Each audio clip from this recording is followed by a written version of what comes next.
السلام علیکم ورحمۃ اللہ وبرکاتہ رب اشرح لی صدری ویسر لی امری واحلل عقدۃ من لسانی یفقهوا قولی اللهم ارنا الحق حقا وارزقنا اتباعه وارنا الباطل باطلا وارزقنا اجتنابه آمین یا رب العالمین۔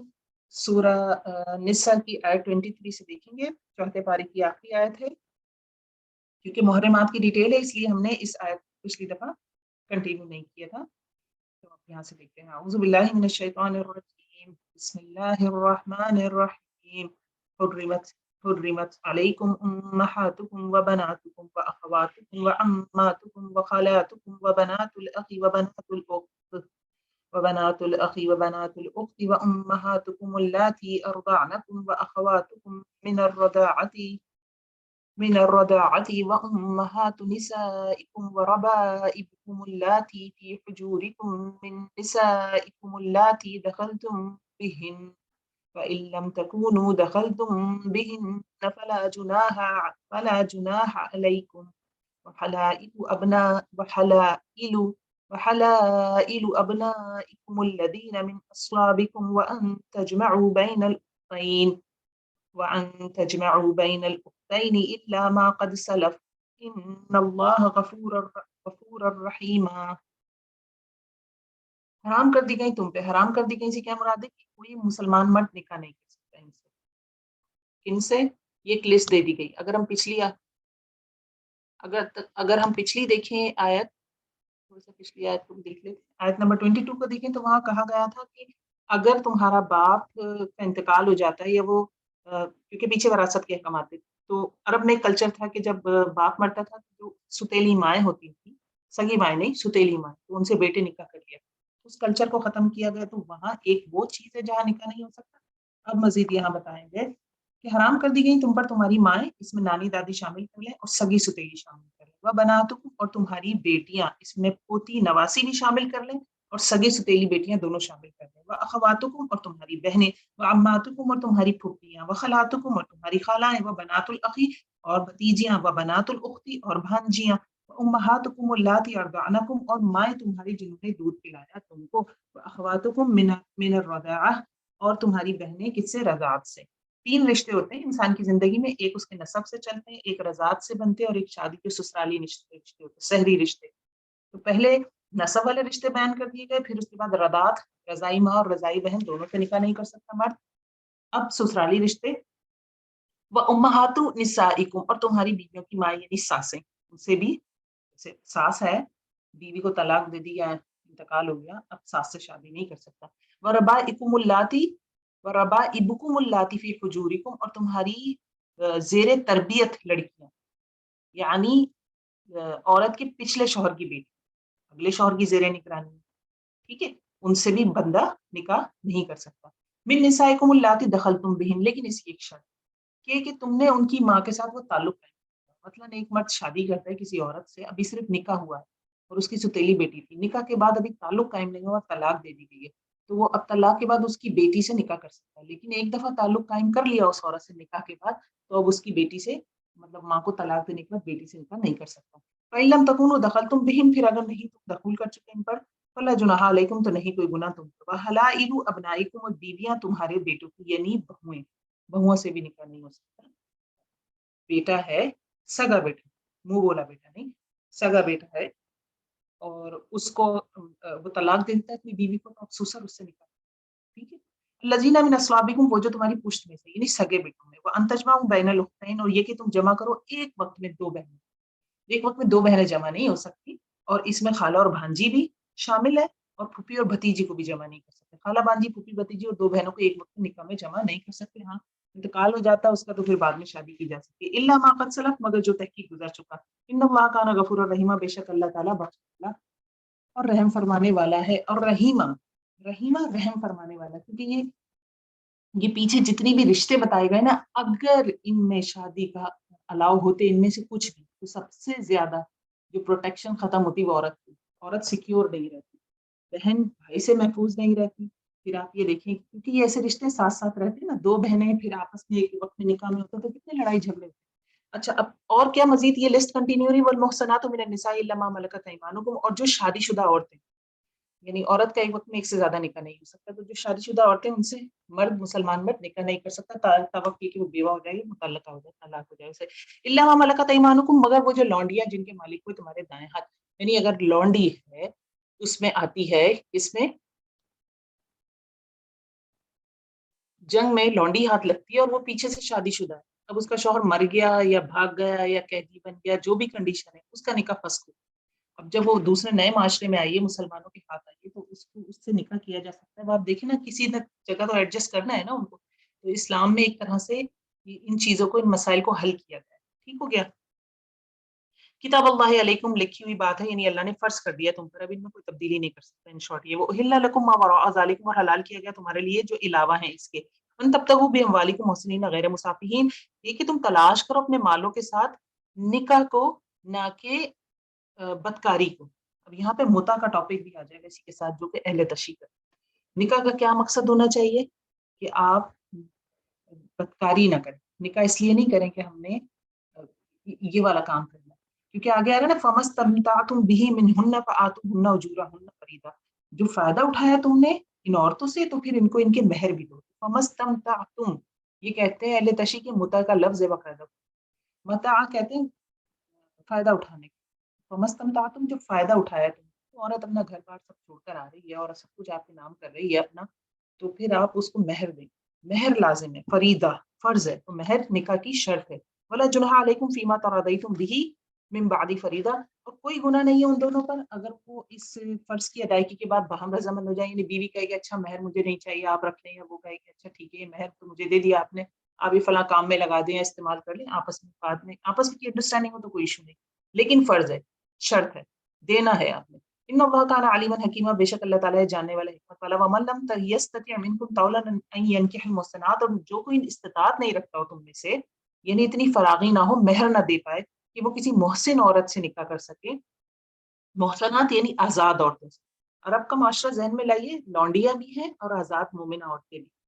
تو مومنات جو ایمان والی ہیں, فمما ملکت ایمانکم من فتیاتکم المؤمنات, تو ان سے کر لیجیے آپ نکاح جو آپ کی لونڈیاں ہیں اور مومنہ ہیں. یہ دو چیزیں شرط, لونڈی ہو لیکن ایمان والی. ٹھیک ہے, اس کو اصلاح کہا گیا ہے. ہمارے مذہب میں لونڈی غلام کلچر یہ ذہن سے نکالنے ہمارے مذہب کا حصہ نہیں ہے, یہ عرب معاشرے کا حصہ تھا اور اسلام نے اس کو ختم کیا. کیونکہ یہاں دیکھیں لونڈی کے ساتھ نکاح کی پرمیشن دی جا رہی ہے, شرط کیا ہے, وہ مومن ہو.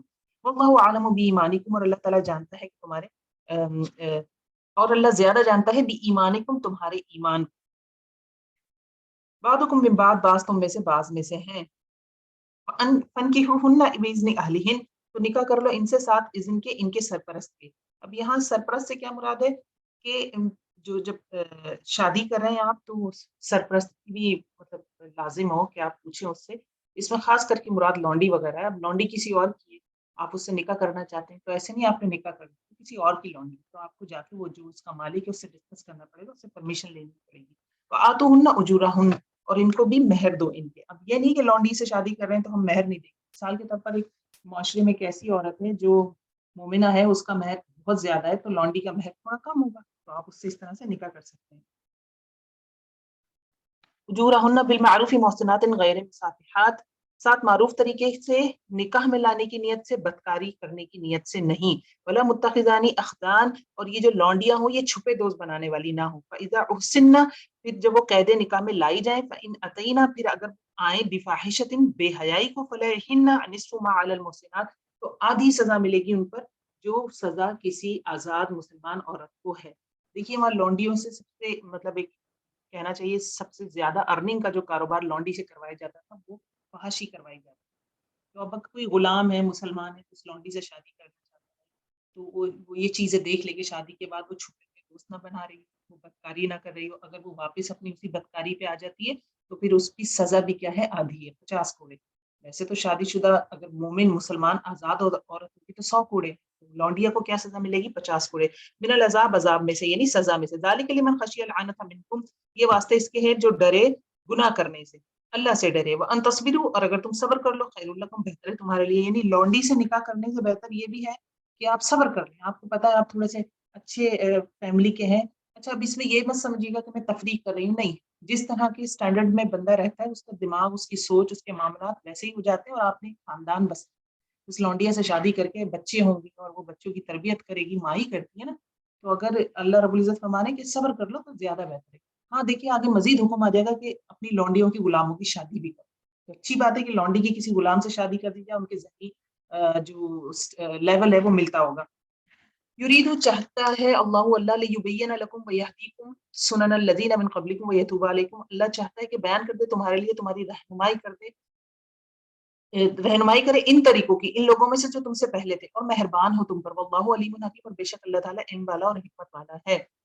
واللہ یرید ان یتوب علیکم، وہ چاہتا ہے اللہ کے مہربان ہو تم پر، یعنی اصلاحات جو یہ دی جا رہی ہے، بیان ہو رہے ہیں احکامات، اس میں دل میں تنگی نہیں لانی، ان میں یہ ان چیزوں کو سمجھنا ہے کہ یہ معاشرے کی اصلاح ہو رہی ہے۔ مطلب کوئی شخص بولے میں لانڈی سے نکاح کر لوں، یہ کیا بات ہے؟ نہیں، معاشرے کی اصلاح، وہ بھی انسان، ان کو بھی معاشرے میں ایڈجسٹ کرنا ہے۔ واللہ یرید ان یتوب علیکم ویرید الذین یتبعون الشہوات ان تمیلوا میلا عظیما، اور چاہتے ہیں وہ لوگ جو پیروی کرتے ہیں شہوات کی کہ تم جھک جاؤ، جھک جانا، یعنی وہ چاہتے ہیں، شہوات پہلے کیا ہوتی ہیں اس کو دیکھ لیں، شہوات کہتے ہیں ممنوع خواہشات، ایسی خواہشات جن کو پورا کرنے کا ارادہ درست نہ ہو۔ تو عرب جاہلیت میں جو پہلے تھا، مطلب شہوات، کوئی لانڈی ہے وہ اویلیبل ہے، آپ چلی جائیں، اس کے نکاح کی کیا ضرورت ہے؟ اللہ یہ معاشرے کو بہتر بنا، تو اللہ رب العزت فرمانے پرانے طریقوں کو چھوڑ دو جس میں تم اپنی شہوات کو پوری کرنے کے لیے یہ والا راستہ اختیار کرتے تھے، اب کیا راستہ ہے؟ نکاح کرنا پڑے گا۔ یرید اللہ ان یخفف عنکم، چاہتا ہے اللہ کہ تم پر سے ہلکا کر دے۔ وخلق الانسان ضعیفا، اور پیدا کیا گیا ہے انسان کمزور، یعنی یہ بے ضابطہ رسمیں، پابندیاں انسان پر بوجھ بن جاتی ہیں، انسان کو کمزور کر دیتی ہیں، تو سیدھے سیدھے طریقے سے دین کو ذہن میں رکھ کر، اللہ کی رضا کو ذہن میں رکھ کر اس پر عمل کرے، عمل کرنا آسان ہو جائے گا۔ یا ایھا الذین آمنوا لا تأکلوا اموالکم بینکم بالباطل، اے وہ لوگوں جو ایمان لائے ہو، دیکھو تم آپس میں اپنا مال باطل طریقے سے نہ کھاؤ، الا ان تکون تجارتا عن تراض منکم، مگر یہ کہ تجارت ہو جس پہ تم دونوں ہی راضی ہو۔ باطل طریقے سے مال کھانا کیا ہے؟ باطل طریقے سے مال کھانا یہ ہوتا ہے جس میں سارا ہی کچھ آ جائے گا، باطل کا مطلب غلط طریقہ، جھوٹ طریقہ، دھوکہ فریب، جال سازی، ملاوٹ، جوا، چوری، سود، فحاشی، زبردستی کرنا، رشوت بڑا امپورٹنٹ، ٹھیک ہے؟ تو سچے تاجر کے لیے کیا ہے؟ سچا تاجر روز قیامت عرش کی سائے میں ہو، یہ بہت بڑی بات ہے۔ اور قسمیں کھا کھا کے بیچنا مال، حرام مال، یہ بھی باطل طریقہ ہے، سب اس میں آ جائیں گے۔ ولا تقتلوا انفسکم، اور نہ تم قتل کرو اپنی نفسوں کو، اس سے مراد خودکشی بھی ہے، یعنی اپنے آپ کو نہ مارو، خودکشی حرام ہے، اور دوسروں کو تو یقیناً مراد یہ انفسکم، یعنی ایک مسلمان دوسرے مسلمان کو مارا ہے وہ بھی انفسکم، یا ایک انسان دوسرے انسان کو مارا ہے وہ بھی انفسکم ہوا ہے نا، ہم سب ایک ہی نفوس ہے، تینوں چیزیں آ جاتی ہیں اس میں۔ ان اللہ کان بکم رحیما، بے شک اللہ تعالیٰ تم پر رحم کرنے والا ہے۔ ومن یفعل ذلک عدوانا وظلما فسوف نصلیہ نارا، اور جو کوئی کرے گا ایسا، یہ زیادتی کرے گا، یعنی کیا کیا؟ مال کو باطل طریقے سے کھائے گا یا خودکشی وغیرہ کرے گا، تو کیا ہوگا؟ فسوف نصلیہ نارا، تو ان قریب ہم داخل کریں گے اس کو آگ میں۔ تو خودکشی کی بھی سزا یہی ہے کہ روایات میں آتا ہے کہ وہ اس کے لیے ابدی جہنم، مطلب آگ میں داخل کرنا۔ خودکشی اپنی نفس کو نہیں مارنا چاہیے، اس کی بڑی وجہ یہ کہ اس میں ناشکری ہے، اللہ کی جان کی ہمیں دی، آپ نے کیسا ختم کر دیا؟ دوسری بات کہ آپ کو اللہ پر بھروسہ نہیں تھا کہ اللہ آپ کو اس مشکل سے نکالے، دونوں چیزیں اس میں موجود ہیں، اس لیے اس کی اتنی سخت سزا ہے۔ کانا ذالک علی اللہ یسیرا، اور ہے ایسا اللہ پر بہت ہی آسان۔ ان تجتنبوا کبائر ما تنہون عنہ، اگر تم رکو ان بڑے گناہوں سے جو تم کرتے ہو، نکفر عنکم سیئاتکم، ہم دور کر دیں گے تم سے برائیاں، وندخلکم مدخلا کریما، ہم داخل کر دیں گے تمہیں داخل کرنے کی جگہ، وہ کون سی ہوگی؟ کریمہ، عزت والی۔ اس میں اہم چیز یہ ہے کہ انسان کو کبائر سے، بڑے گناہوں سے، کبھی کبھی ہم بڑے ظاہر پرست ہوتے ہیں، الٹے ہاتھ سے کھاؤ، کھڑے ہو کے پانی نہیں پیو، بہت چھوٹی چیز ہے، الٹے ہاتھ پیر میں پہلے چپل نہیں ڈالو، گھر سے باہر سیدھا پیر نہیں نکالو پہلے۔ اللہ رب العزت کیا حکم دے رہے ہیں کہ بڑے گناہوں سے بچو، دوسری برائیاں ہم خود دور کر دیں۔ دیکھیے نا، جو غیبت نہیں کر رہا، جو اپنے آپ کو اس جگہ روک رہا ہے، وہاں کیونکہ تسکین زیادہ ہے نا، بڑے گناہوں میں زیادہ تسکین، چھوٹے گناہوں میں تسکین نہیں ہوتی، بڑے گناہوں میں تسکین، شہوت ہے، آپ کسی خاتون کے پاس جا رہے ہیں بغیر کسی نکاح کے، یا آپ شراب پی رہے ہیں، یا غیبت کر رہے ہیں، چغلیاں کر رہے ہیں، جس کو دل چاہتا ہے منہ اٹھا کے برا کہہ دیتے ہیں، یہ بڑے گناہ کیا ہوتا ہے؟ آپ کو تسکین ملتی ہے۔ اگر کوئی بندہ اس سے اپنے آپ کو روک سکتا ہے تو چھوٹے گناہ سے وہ خود بخود روک لے گا۔ اچھا، یہ جو صغیرہ گناہ ہیں ان کے حوالے سے بھی ہے کہ صغیرہ گناہوں سے بھی بچنا چاہیے، کیونکہ حدیث کی وجہ سے پتہ چلتا ہے کہ پہاڑ کی مانند یہ اللہ رب العزت تمہارے میں بڑا مہربان ہوں، تم اپنے آپ کو بڑے گناہوں سے روکنے کی کوشش کرو، میں چھوٹی چیزیں بھی معاف کر دوں گا۔ ولا تتمنوا ما فضل اللہ به بعضکم علی بعض، اب یہ پہلے گراؤنڈ بننا شروع ہو گیا، کیونکہ مرد اور عورت کی فضیلت پہ بات آ جائے گی، مرد کے رتبے کی بات آ جائے گی، وہ بحثیت شوہر عورت سے ایک درجہ اونچا ہے. تو پہلے ہی بتا دیا کہ دیکھو تم تمنا نہ کرو اس چیز کی جو فضیلت دی اللہ نے بعض کو تمہیں پاس کی بات بتا دی. کوئی ہم سے امیر ہے، قدرتی طور پہ ہم کہیں پیدا ہوتے ہیں ایسی فیملی میں جو غریب ہے، یا ہم اپنے اسکول جا رہے ہیں تو ہماری فرینڈز ہیں ڈفرینٹ، بچیاں بتاتی ہیں کہ وہ یہ ہے وہ یہ ہے وہ یہ ہے. اللہ نے بعض کو بعض پہ فضیلت دی، تو پہلے ہی دماغ بنا دیا گیا کہ اس چیز کو لے کر آپ نے کیا نہیں کرنا، تمنا نہیں کرنی کہ میں اس جیسا ہوں. تو پھر کرنا کیا ہے؟ کرنا یہ کہ اللہ سے اس کا فضل مانگو، اس کے لیے بھی. اور آپ یہ دعائیں نہ کریں اللہ مجھے آدمی بنا دے، یا اللہ میں شوہر کی جگہ آ جاؤں. ٹھیک ہے، یہ دعائیں نہیں کرنی، یہ کرنی کہ اللہ اپنی فضل سے مجھے بھی نواز. بحیثیت عورت میں بھی بہت کچھ اور کیا ہے، اور عملی طور پہ مرد اور عورت میں کوئی فرق نہیں ہے. للرجال نصیب مما اکتسبوا، مردوں کے لیے بھی ایک حصہ ہے اس میں سے جو وہ کمائے. مطلب مرد کا اپنی کمائی اپنے اعمال ہے، جتنی نیکیاں کرے گا مل جائے گا. وللنساء نصیب مما اکتسبن، اور عورتوں کے لیے بھی ایک حصہ ہے جو وہ کمائے، اور عورتوں کے لیے بھی ایک حصہ ہے جس میں سے وہ کماتی ہیں. واسألوا اللہ من فضلہ، اور سوال کرو اللہ سے اس کے فضل کا. وہی بات جو میں نے بولی، اللہ سے فضل مانگو. بہت ساری فیلڈز ہیں. ہم یہی کیوں سوچے کہ میرا ہسبینڈ 50 کلو کی بوری اٹھا لیتا ہے، یا اللہ میں نے 50 کلو کی بوری ہی اٹھا. نہیں، میری صلاحیت کچھ اور ہے. کیا مرد وہ تکلیف دیکھیں کتنی تکلیف ہوتی ہے جب پیدائش ہوتی ہے، تو کیا مرد برداشت کر سکتا ہے تکلیف؟ شاید اگر ایسا ہوتا تو مرد حضرات سب کے خاندان میں ایک ایک ہی بچہ ہوتا، اور شاید وہ ایک بچہ بھی نہیں ہوتا. صحیح بتا رہی ہوں. آپ اللہ نے ہر شخص کو الگ صلاحیت، وہ ایک دوسرے کو بننے کی کوشش نہ کرے. اللہ سے فضل مانگے، اللہ میرے اندر بھی صلاحیت کوئی ایسا پیدا کر. اگر آپ کے اندر خواہش ہے اللہ میرے اندر بھی کوئی ایسی صلاحیت پیدا کر کہ مجھے بھی دیکھ کر لوگ رش کریں. ان اللہ کان بکل شیء علیما، بے شک اللہ تعالیٰ ہر چیز کے ساتھ جانے والا ہے. ولکل جعلنا موالیہ مما ترک والدانی والاقربون، اور واسطے ہر ایک کے بنا دیے ہم نے وارث. ٹھیک ہے، اس میں سے جو چھوڑ جائیں والدین اور رشتے دار. والذین عقدت ایمانکم فآتوہم نصیبہم، اور وہ لوگ جو گرہ باندھے تمہارے دائیں ہاتھوں نے، پس دو ان کو ان کا حصہ. کیا مراد ہے کہ جو ان اللہ کان علی کل شیء شہیدا، بے شک اللہ تعالیٰ ہے اوپر ہر چیز کے قادر. اچھا، اس کو آیت نمبر 33.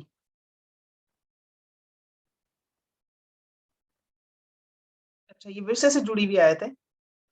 اوکے. دور جاہلیت میں کہا جاتا کہ جیسے وہ ہوتی تھی نا، ٹریٹی ہوتی تھی آپس میں، آپ ہمارے قبیلے کے اندر آ جائیں. وہ بولا بیٹا بنا دیا، وہ کہتے تھے تیری جان میری جان ہے، تیرا مال میرا مال ہے. بالکل سب چیزوں، گھروں میں بھی ایسے ہی آنا جانا ہو جاتا، بالکل ہی سب کچھ ہے. دوست بھی اسی طرح بنائے جاتے تھے، بیٹے بھی اسی طرح بنائے جاتے تھے. تو اللہ رب العزت فرما رہے ہیں کہ جو اللہ نے پیچھے طریقے فکس کیے ہیں وراثت کی تقسیم کے، اور سارے ان کے اوپر فوکس کرنا، ان چیزوں کو دیکھنا. ٹھیک ہے.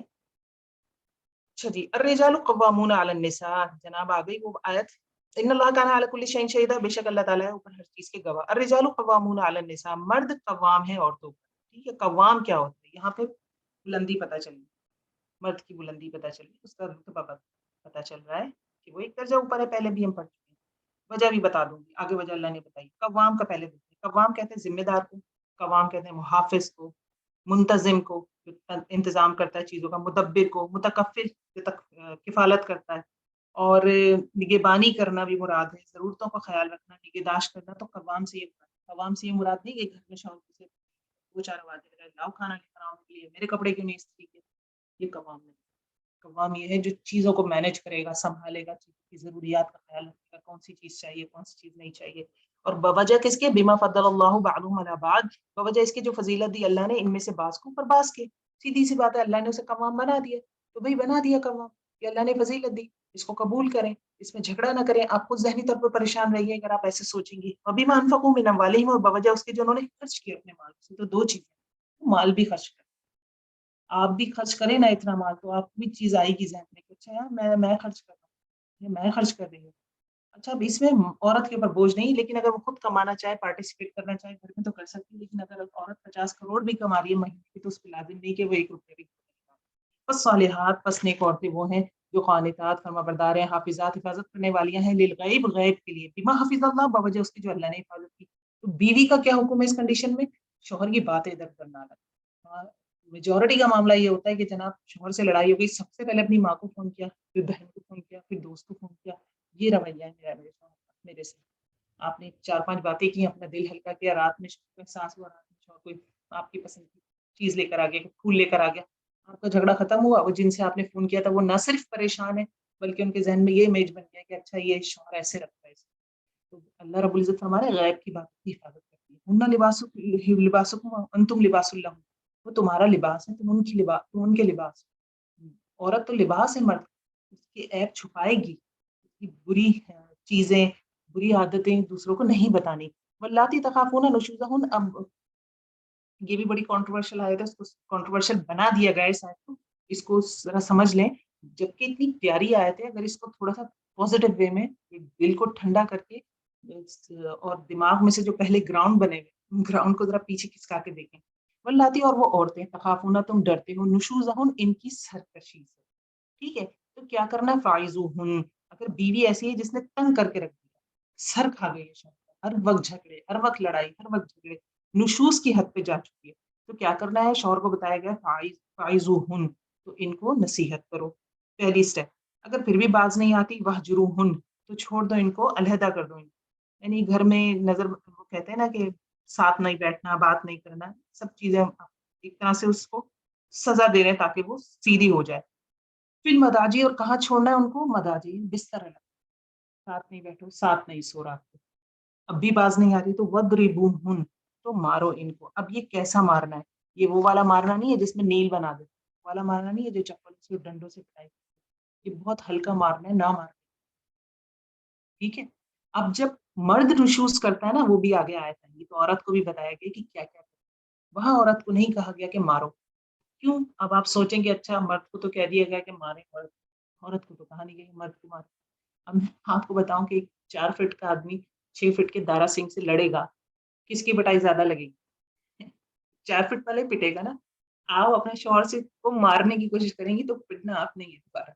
اللہ تعالیٰ نے وہاں پروٹیکشن کی ہے، تو وہاں عورت کو پھر بتا دیا گیا ہے کہ اس نے کیا کیا. اس کا طریقہ الگ ہے، یہاں طریقہ الگ بتایا گیا. تو مارنے سے یہ مراد نہیں ہے، اس پہ بڑی باتیں بنائی جاتی ہیں اسلام کے خلاف کہ قرآن میں تو حکم ہے کہ شوہر بیوی کو مار سکتے ہیں. تو ایسی بات نہیں ہے. یہ مارنے کے لیے ہے جیسے مسواک کی ڈنڈی ہے نا، اس سے مارنا، اس طرح سے مارنا مراد ہے. بس اس میں ایک اس کی ذہنی وہ ہو جائے کہ میرا تعلق میری حرکتوں کی وجہ سے اتنا خراب ہو گیا کہ میرا شوہر مجھ پہ ہاتھ اٹھا. اس کو اس اینگل سے دیکھیں، اسے اس اینگل سے بالکل نہیں دیکھیے گا جو معصوم عورتیں پیٹتی ہیں. اگر آپ اس اینگل سے دیکھیں گے تو آپ کو اس آیت میں ایسے لگے گا کہ یہ تو ہم پہ ظلم ہو رہا ہے، یہ آیت کیسے ایسے نازل ہے. اس کو اس اینگل سے دیکھیں، ذہن کو صاف رکھیں. اچھا، اب یہ 3 اسٹیپ ہے، اس میں معاملہ حل نہیں ہوتا تو پھر آگے آ جائے گی بات کیا کرنا ہے. فَإِنْ أَطَعْنَكُمْ، پھر اگر وہ اطاعت کریں تمہاری، فَلَا تَبْغُوا عَلَيْهِنَّ سَبِيلًا، تو تم ان کا راستہ چھوڑ دو، پھر انہیں تنگ نہ کرو. ان اللہ کان علیٰ کبیرہ، بے شک اللہ رب العزت علیٰ کبیرہ ہے، بہت بلند ہے اور بہت بڑا ہے. وَإِنْ خِفْتُمْ شِقَاقَ بَيْنِهِمَا، تو اگر ڈر ہو تمہیں ان کی دشمنی کا، شقاق کا یعنی شوہر اور بیوی کے درمیان، ایمان والوں کو کہا جا رہا ہے کہ شوہر اور بیوی کے درمیان شقاق کا ڈر ہو کہ علیحدگی ہو جائے گی، ختم ہو جائے گا. فَابْحَثُوا حَكَمًا، تو مقرر کر لو ایک حکمہ، ایک منصف، فیصلہ کرنے والا، من اہلہ، مرد کے گھر سے، حکمًا، اور ایک فیصلہ کرنے والا، ایک منصف، من اہلہا، اس عورت کے گھر سے. مطلب بات ابھی بھی نہیں بن رہی یا ہمیں محسوس ہوتا ہے ان میں بہت جھگڑے ہوتے ہیں، تو ہم کیا کریں بحیثیت تھرڈ پارٹی، ایک بندہ جو عقل مند ہو، خدا کے لیے جو عقل مند ہو. ہم کون سے بندے ڈھونڈ کے لاتے ہیں، ہم جن سے محبت کرتے ہیں، ایسے بندے کو لائیں جو نیوٹرل ہو. ایسے بندے نہ لائیں اپنے اپنے خاندانوں سے نکال کر جو بالکل ایسے رشتہ، جیسے ماں کو لے آئے، لڑکے کی ماں، اس کو کبھی پتہ چلیں گی اپنے بیٹے کی برائیاں جیسے لڑکی کی ماں کو بٹھا دیا یا باپ کو بٹھا دیا. نہیں، کسی ایسے بندے کو لائیں جو تھوڑا سا پیچھے کا رشتہ ہو، جو ذرا غصے کا تیز نہ ہو، جذباتی نہ ہو. یریدا اصلاحا یوفق اللہ بینہما، اگر وہ دونوں اصلاح کی امید رکھتے ہوں گے، آپس میں جھگڑا ہو گیا، علیحدگی ہو گئی، بیوی 6 مہینے سے گھر بیٹھی ہے، تو اللہ تعالیٰ کو اصلاح کا راستہ بنا دے گا جب یہ ڈسکشن ہوگی. ان اللہ کان علیما خبیرا، بے شک اللہ تعالیٰ علم والا، خبر رکھنے والا. وعبدوا اللہ ولا تشرکوا بہ شیئا، اب کچھ احکامات دیے جا رہے ہیں. عبادت کرو اللہ کے لیے، دیکھو اس کے ساتھ کسی کو شریک نہ کرو. اللہ کے بعد کس کا اب آ جائے گا، وبالوالدین احسانا، اور والدین کے ساتھ احسان کرو. یہ قرآن میں 2-4 دفعہ ہے، اللہ رب العزت نے اپنے بعد والدین، تو اللہ کے بعد کس کا حق ہے سب سے زیادہ، والدین کا. وبذی القربہ، اب قرابت دار، رشتہ دار آ گئے، بیوی ہے، بچے ہیں، بھائی ہیں، بہن، سب آ جائیں گے. والیتامی، اور یتیم، والمساکین، اور مسکین، وجار ذی القربہ، اور پڑوسی رشتہ دار کے ساتھ، وجار الجنوبی، اور ہمسائے اجنبی کے ساتھ. ہمسائے اجنبی جیسے آپ گاڑی میں بیٹھے ہیں، ٹریول کر رہے ہیں، آپ حرم میں نماز پڑھ رہے ہیں، آپ کے برابر میں یا مسجد میں نماز پڑھ رہے ہیں، برابر میں کون ہے جو تھوڑی دیر کے لیے آپ کا پڑوسی بنے، اس کی بھی بات کریں گے. وصاحبی بالجنب، اور پہلو کے ساتھ، اس میں بھی وہی ہے، یہ جو ہے نا جار الجنوبی وصاحب الجنب، ہمسائے اجنبی کے ساتھ اور ساتھی جو تھوڑی دیر کے لیے آپ کا بنا ہو. ٹھیک ہے. وابن السبیل، اور مسافر. وما ملکت ایمانکم، اور ان کے ساتھ جن کے مالک ہوئے تمہارے دایاں تین غلام اور لونڈی. ان اللہ لا یحب من کان مختالا فخورا، بے شک اللہ تعالیٰ نہیں محبت کرتا اس سے جو کوئی بہت کرنے والا ہو، فخر کرنے والا ہو. الذین یبخلون ویأمرون الناس بالبخل، یہ وہ لوگ جو بخل کرتے ہیں اور حکم دیتے ہیں لوگوں کو بھی بخل کا. ویکتمون ما آتاہم اللہ من فضل، اور چھپاتے ہیں وہ جو اللہ نے ان کو دیا اپنے فضل میں سے. واعتدنا للکافرین عذابا مہینا، تو تیار کر رکھا ہے اللہ رب العزت نے ایسے لوگوں کے لیے عذاب رسوا کرنے والا. انسان کو جو کچھ ملتا ہے اللہ کے فضل سے ملتا ہے، قابلیت ہے، ذہانت ہے، یہ بہت ساری چیزیں، ان کو چھپائے نہیں. کیا بات ہو رہی ہے، آپ آپ کے پاس علم ہے، کوئی آپ سے سوال پوچھتا ہے آپ نہیں بتا رہی، مجھ سے آگے نکل جائے گی. آپ کو بہت اچھے کسی کھانے کی ریسیپی آتی ہے، بہت اچھی کوکنگ کرتی ہے، کسی کو پسند ہے، کسی نے آپ سے کہا مجھے بتائیں. اگر دیکھا ہوگا آپ نے ایسے لوگ جو بات ٹال جاتے ہیں، بتاتے نہیں ہیں. بھائی یہ آپ کا کمال نہیں ہے، اللہ نے آپ کے اندر یہ کوالٹی پیدا کی ہے. اگر کوئی آپ کی ذات سے فائدہ اٹھانا چاہتا ہے تو اسے فائدہ دے. اللہ رب العزت آیت میں یہ فرما رہا ہے. والذین ینفقون، اور وہ لوگ جو خرچ کرتے ہیں اموالہم اپنے مالوں کو رعاء الناس، ریاکاری کے لیے. ولا یؤمنون باللہ ولا بالیوم الاخر، وہ نہیں مان رکھتے اللہ پر اور یوم آخرت پر. ومن یکن الشیطان له قرینا، اور جو کوئی ہو شیطان اس کا ساتھی، فساء قرینا، تو کتنا برا ہے ساتھی. تو ریاکاری کو اللہ نے کس سے جوڑا؟ ایمان باللہ اور ایمان بالآخرہ کے انکار سے. جو اپنے مال دکھاوے کے لیے دے رہا ہے، اللہ کو راضی کرنے اور آخرت میں جنت کمانے کے لیے نہیں دے رہا، تو وہ کیا ہے؟ وہ اصل میں اس کے ساتھ ایک شیطان ہے جو اس کا ساتھی بن گیا، جو اس کا دوست بن گیا. قیامت میں وہی اعمال قبول ہوں گے جو ریاکاری سے پاک ہوں گے، دکھاوے سے پاک ہوں گے، اور صرف اللہ کے لیے کیے ہوں گے. وماذا علیہم لو آمنوا، وماذا علیہم، اور کیا ہے ان کو، لو آمنوا، اگر وہ ایمان لے آئے، باللہ اللہ پر، والیوم الاخر، اور یوم آخرت پر، فانفقوا، اور خرچ کریں، مما رزقہم اللہ، اس میں سے جو رزق دیا اللہ نے. یعنی بخل سے منع کیا جا رہا ہے، ریاکاری سے منع کیا جا رہا ہے. پھر آپ کے پاس کوئی صلاحیت ہے، آپ کسی کو اچھا مشورہ دے سکتے ہیں، آپ کسی کو علم سکھا سکتے ہیں، ان ساری چیزوں سے جو روکتا ہے اپنے آپ کو، یہ بھی بخل ہے. ابھی میں نے پیچھے مثال دی نا آپ کو ریسیپی کی، اسی طرح آپ اپنی صلاحیتیں جو دوسروں کو دے سکتے ہیں، اگر آپ ان سے روک رہے ہیں اور آپ دے سکتے ہیں، آپ قابلیت رکھتے ہیں، کوئی آپ سے کہہ بھی رہا ہے کہ اسے اس چیز کی ضرورت ہے، یہ سب کیا ہوتا ہے؟ بخل کہلاتا ہے. تو اللہ رب العزت اس چیز کو پسند نہیں کر رہے. وکان اللہ بھی علیما، اور ہے اللہ رب العزت ان کے ساتھ ان کا علم رکھنے والا. ان اللہ لا یظلم مثقال ذرہ، بے شک اللہ تعالیٰ نہیں ظلم کرتا ایک ذرے برابر بھی. وان تک حسنۃ یضاعفها ویؤتی من لدنہ اجرا عظیما، اور اگر نیکی ہو کتنی، ذرے جتنی، چھوٹی سی نیکی ہے، یضاعفها، وہ دگنا کرتا ہے. یضاعف کا ترجمہ دگنا کیا جاتا ہے، لیکن اس کا ترجمہ ایک ملٹی پلائی کا فیکٹر لگتا رہے گا. کیوں؟ پیچھے والی بات ذہن میں لائیں، اس سے کنیکٹ ہے. ریاکاری نہیں کیا آپ نے اللہ کے لیے کام کیا، آپ نے مشکل حالات میں کام کیا. کبھی ایسا ہوتا ہے نا، مشکل ہوتا ہے، کوئی ہم سے کہہ دیتا بات، ہم بڑی کر کے کام ارینج کرتے ہیں. کس طرح کے حالات میں اور کس نیت سے کیا، اس پہ آپ کا اجر ملٹی پلائی ہوگا. وہ کتنا ہوگا اللہ رب العزت جانتے ہیں. اجرا عظیما، بہت ہی بڑا اجر. تو کیف اذا جئنا من کل امۃ بشہید، اور پھر کس طرح ہوگا جب ہم لائیں گے ہر امت میں سے ایک گواہ. وجئنا بک علی ہؤلاء شہیدا، اور لائیں گے ہم آپ کو اوپر ان لوگوں کی گواہ بنا کر. یہ آیت کی جب تلاوت آپ صلی اللہ علیہ وسلم نے سنی، ایک صحابی سے کروا رہے تھے تلاوت، جب یہ آیت آئی تو رونے لگے آپ صلی اللہ علیہ وسلم. اس کی وجہ یہ ہے کہ اس میں آخرت کا منظر بتایا جا رہا ہے کہ ہر امت میں سے ایک گروہ لایا جائے گا، ہر امت میں سے ایک گواہ لایا جائے گا، اور پھر محمد صلی اللہ علیہ وسلم کو ان گواہوں کے اوپر گواہ بنا، ان سے گواہی لی جائے گی. کیا عمل کیا، نہیں کیا، اسلام دین پہنچایا گیا تھا، اپنا مذہب پہنچایا گیا کس حد تک. اس میں ایک سمجھنے والی بات یہ بھی ہے کہ جو ذمہ داری کا احساس بھی بہت بڑی ذمہ داری. آپ صلی اللہ علیہ وسلم ذمہ داری کا احساس بھی رکھتے نہیں رکھتے. بہرحال یومئذ یود الذین کفروا وعصوا الرسول لو تسوی بهم الارض، اس دن جس دن چاہیں گے وہ لوگ جنہوں نے کفر کیا اور آپ صلی اللہ علیہ وسلم کی نافرمانی کی کہ کاش زمین ہم پر برابر کر دی. ولا یکتمون اللہ حدیثا، اور وہ اللہ سے کوئی بات چھپا نہ سکیں گے. یا ایھا الذین آمنوا، وہ لوگ جو ایمان لائے، لا تقربوا الصلاۃ وانتم سکارا، دیکھو تم نماز کے قریب بھی نہ جاؤ اس حالت میں کہ تم سکارا، نشے کی حالت میں ہو. ٹھیک ہے، تدریجاً روکا گیا. اسلام نے کوئی بھی چیز بالکل ایسے کر کے مسلمانوں پر جو نئے ایمان لا رہے تھے ان کو کہتے ہیں نا صادر نہیں کی. تدریجاً چیزوں کو روکا گیا. ایسی چیزیں جو معاشرے میں بہت حصہ تھی. دیکھیے لونڈی غلام میں بھی حکم دیا گیا کہ فلاں گناہ ہو جائے تو لونڈی آزاد کرو، غلام آزاد کرو، ان کی آپس میں شادیاں کرواؤ. لیکن آج ہمارے معاشرے میں چائلڈ لیبر ہے. اب چائلڈ لیبر روک دیں، ہماری اکانومی کولیپس ہو جائے گی.